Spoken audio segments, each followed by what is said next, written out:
My whole life, I always knew I was special. Even with no remainders, I could always move a decimal. Money on my mind while the girls that made un beso. Hustlers in my blood and it's running through my vessels. Just trying to clear the threshold, just trying to make a way. In my race against time, I could see an early grave. School to prison pipeline, 12 years a slave. Suspension and detention is conditioned for a cage. The next topic we're going to discuss on Boxing Bros is who is the number one pound for pound fighter in the sport. So Terrence Crawford weighed in, and here's what he had to say, and we're just going to simply find out, does everyone agree? Terrence Crawford stated, "We know who number one is now," with the emoji like this. So I'm assuming he meant himself, but we're going to see if everyone else agrees. Conspiracy, who do you think is the number one pound for pound fighter now? I still think it's Canelo. To be honest with you, I'm like, yo, like, I don't know. Like, is there anybody else on the list that went from like 140, 147, I got a different person, but 160. That was my number two. And then now, even though they lost at 175, they lost to the champion at 175. Mm-hmm. So I'm like, what's he talking about? Like, I don't know, man. I still got him number one pound for pound, but TC's, he's in the top 5. So, but I don't know, when we're talking about accomplishments and like when you think about the pound for pound list, like this guy has went through so many divisions and have defeated or challenged champions. Like I think what they said last time, 15. Canelo fought 15 champions in his career. I said 22, dog. I don't know. Oh, my fault. I must have been bugging. I thought they said 15. I could be wrong. I thought they said 22. I don't know. I didn't hear that, so I don't know. Either number, 15 or 22 sound crazy. Bro, you number one pound for pound, bro. You know what I mean? So, yeah, I still got Canelo, man. With or without this victory, he's still pound for pound number one. All right. $1 bill. I'm with you, G. I'm Canelo. Canelo's still pound for pound for me. And then there's still other guys before we even get to TC. You know what I'm saying? But TC is on the list. You know what I'm saying? I put him on there. He's definitely in the top 10. You know what I'm saying? You can put an argument for him in the top 5. You know what I'm saying? But he's definitely in the building. But he's not that guy next. You know what I'm saying? We got to think about all the other. We start talking about resumes. That's where pound for pound comes in. When we start talking about resumes and accomplishments and things that you have been doing in your weight classes, there's other people in his weight class that have been doing more. You know what I'm saying? So there's guys that come before him. So look, pound for pound to me is still Canelo. You know what I'm saying? Wow. Hey, this happened when you at the top. When you at the top, you know what I'm saying? He didn't get knocked out. He didn't get washed every round where he looked like he didn't belong in there. He actually hurt the guy. Bivol said he was in there hurting. You know what I'm saying? Like he knew he was in there. This is crazy. But yeah, y'all know who the pound for pound still is. You know what I'm saying? For me, it's Canelo, All right, TVE, who you got? I got to move Usyk to number 1 now. Canelo number 2. And I have Fury at 3, Spence at 4. I might even, I put number 5. I don't even think TC's top 5 right now because TC, they're all 5. All these guys either knocked out or they've done so much, and their fights have been amazing. But TC's last fight wasn't it. But I feel like Usyk, this moves him to number 1 because of what he's done and where he how he his performance over AJ. Canelo still a bad man, just a bad night, and I feel he could bounce back easily just by making a few adjustments. And Fury with that knockout, Dillian White knockout, amazing Spence knocked out Ugas. So those. Go ahead, G. I mean, but Fury doesn't. He only stays in the heavyweight division, so that's why I usually don't want to put The reason why they don't put heavyweights in the division in the running for pound for pound is because they only stay in that They division. do put heavyweights in. Fury's in it. Yeah, On but everyone's they're not list. supposed to though. Like, so that's why it makes sense for. All right, here's my counter argument to that argument. Mhm. Heavyweights actually fight the greatest height and weight differential. No, I agree. If you look at Deontay Wilder had to fight someone who outweighed him by 40, 50 pounds. I agree. I agree. How is that not? Mm-hmm. You know what I mean? And if you're going in there and you're unifying and you're snatching up belts, you can make an argument for pound. You know what I'm saying? Y'all giving that. I'm just saying, though, all these fighters go six, for whatever, 6'9". I'm just saying, you know what I mean? Like, Yeah, he's that's 6'9" like a or whatever, but he move around like a lightweight. I don't know, man. He got skills like a lightweight. I'm just Yeah, saying. I hear you, Gito. But that's like the argument because, like, pound for pound, the list was created like because they knew heavyweight. We know it was created for the sugar. Smaller divisions. You know? We know it is because of sugar. Yeah, Exactly. But things have changed with boxing. The lighter divisions now get their just due. You look at it, Canelo started in the lighter divisions 140, 147. Floyd Mayweather, superstar attraction at 147, 154. Oscar De La Hoya, superstar attraction. It's like, it's changed. And it was a point where the lighter fighters were more popular than the heavy fighters, particularly in Mayweather's reign. So it's kind of like, if you did it to make the lighter divisions more popular because people were looking at the heavyweight divisions, why not do it for the heavyweight division when the heavyweight division is struggling and the lighter fighters are more popular? So I think what ended up happening is it just got, throw that out the window. Pound for pound is now for everyone because, you know, now boxing is elevated to a point where the biggest attraction can come from the lighter divisions. And shout out to Ray Robinson, by the way. Wow, Yeah. Pardon me, Ned. I just posed that question. Go ahead. All right. No problem, G. But yeah, and I feel like, what is it, next weekend we got an undisputed fight that's gonna happen, and I think the winner of that fight is just gonna leapfrog TC in the pound for pound. And TC, only fight that will probably bring you back to like number one, number two, is when you fight Spence. Because right now, all these guys all these fighters are having way better fights than you, and they're doing it in better fashion. All right, so I agree with Ned. I have Usyk at number one, only because Canelo did just take a loss, but he doesn't take a huge dip. He goes to number two for me. I think Usyk was undisputed at cruiserweight. He had 3 fights at heavyweight. He fought Chaz Witherspoon. He fought Derek Ward Chisora, which that Ward Chisora victory looks a lot better than it used to after what he was able to do with Joseph Parker. And then he went and he beat Anthony Joshua to become unified champion. So just off of the strength of fairness, if I'm saying TC versus Usyk, TC was undisputed at 140.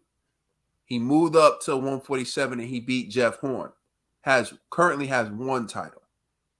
Similarly, Usyk was undisputed at cruiserweight, although I believe he fought better competition at cruiserweight, like Breedis, like Tony Bellew, for example.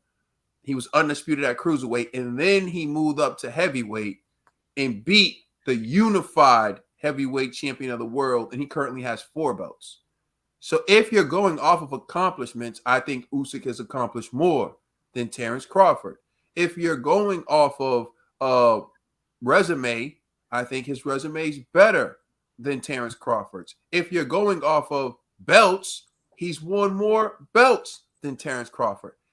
And he's done it against guys who are a lot bigger than him. So again, how in the world would TC leapfrog Usyk? It's just mind-boggling to me. Similarly, Canelo has been doing what Usyk's been doing against guys that are bigger than him, and he's been doing it for longer. He just became undisputed at 168 and then immediately moved up to challenge the champion at 175. So for me to drop him from 1 all the way to like 5 or something would be ridiculous. He took on a challenge. That's what people are forgetting. He took a risk to fight Bivol, the bigger guy. Bivol wasn't doing nothing but being where he normally is at 175. defending his title against a smaller man. That's what he did. You know, and we talk about this all the time. When I used to talk boxing with my dad, he would always say, a big fish eats a little fish. That's the way it typically goes. It takes a really great small man to beat a good big man because of all the advantages that the bigger guy has. What you saw Usyk do to Joshua only solidifies Usyk's greatness. What you saw Canelo do to all those guys at 168 only solidified his greatness, and he could have stopped there. But he wanted to try to go up. Mm-hmm. It's like in the gym, right? Some people will bench 225 and be content with it and never go up in weight. So they'll bench what they're comfortable with and look good. And everyone will be like, oh, man, he's throwing that up easy. But if you add more weight, that person's going to struggle. Anyone who's ever been in the gym knows this. The people who get the best results are the ones that lift until failure. Because they're the ones who are pushing themselves.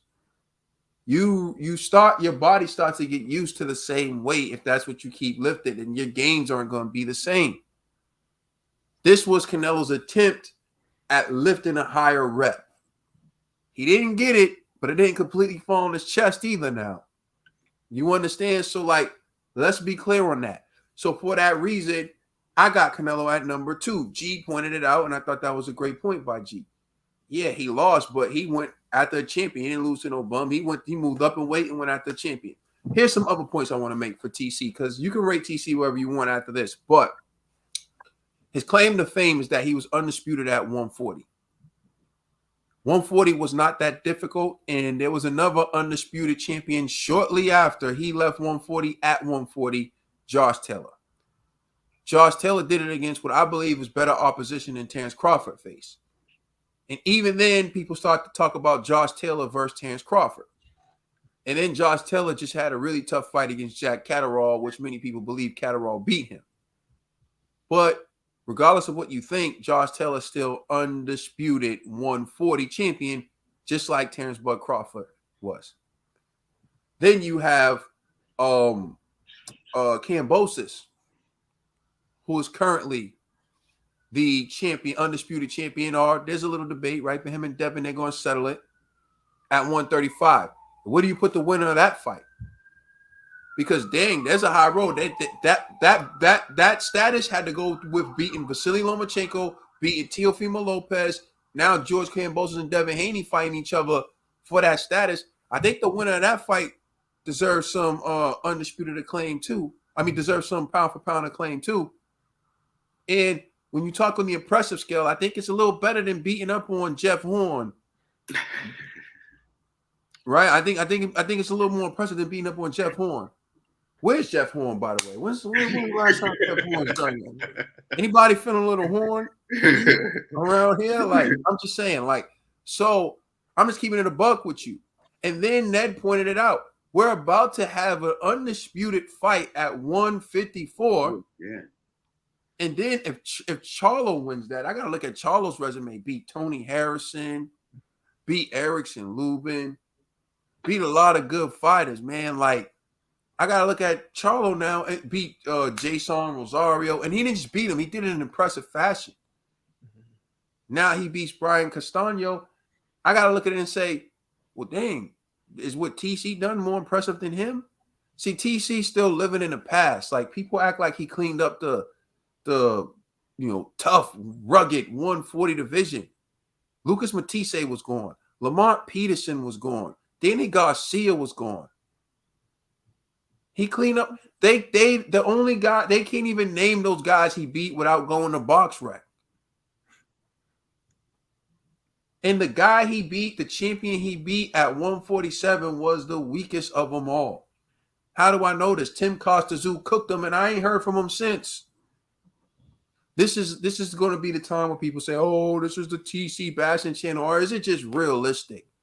Nothing I said was fabricated. Nothing I said was made up. Nothing I said was opinionated. I simply gave you realistic reasons using facts. Oh, well, now you're skewing facts. When people say that, that's when they're distorted.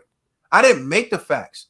These are the same facts you can use to make your arguments, but the problem is you can't make a better argument using the facts because it doesn't fit your fantasy. So your fantasy has to be TC would beat all these guys. He would beat this guy. He would beat that guy. Just get him in the ring with him.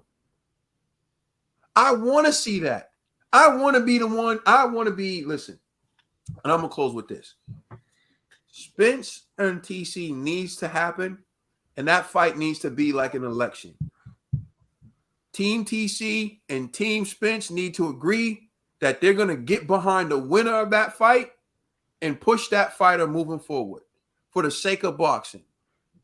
Because their fans are going to be in the same demographic. Their fans are going to come from like the same community. I'm talking about like, you know, the strong base. You look at Mexico, right? Canelo's a Mexican fighter, so he got Mexico on his back, right? Bival's a Russian fighter, so Russia's going to rock with him. So you have two black men about to fight each other. We need the black community to support the winner, not put down the winner. So I'm not going to put down TC if he beats Earl Spence. It's going to be like an election. I'm going to get behind TC. So I need everyone else to do it. But what I can't do is get behind TC when he hasn't earned it yet. Earl Spence has at least beaten champions, taken belts from other champions, unified. That's why I give him the benefit of the doubt. So don't call me anything. I want a commitment from TC fans and a commitment from Earl Spence fans, right? That when this thing is settled, and hopefully we get to a point where it will be settled, they're going to put down all their personal feelings, and we're going to get behind the winner of that fight and support that fighter so that fighter can become a superstar, because that fighter would deserve it. But the way I see things going, the winner of that fight isn't going to even get the superstardom they deserve, because if TC wins, the Earl Spence fans are going to hate him and not get behind him. If Earl Spence wins, the TC fans are going to hate him and not get behind him. I just want to clarify, that's not what we do here. We just talking strictly about the sport and who we think's who we think's number one and who we think is doing more at this time. We're ready to get behind the winner of that fight. We just want to see it. Number one pound for pound right now for me, Usyk. Number two, Canelo. Number three, that's up for debate. Let us know how you feel in the comment section. Please like and subscribe. Check us out on Instagram and Twitter. And please check out our podcast on all major streaming services. We are the Boxing Bros.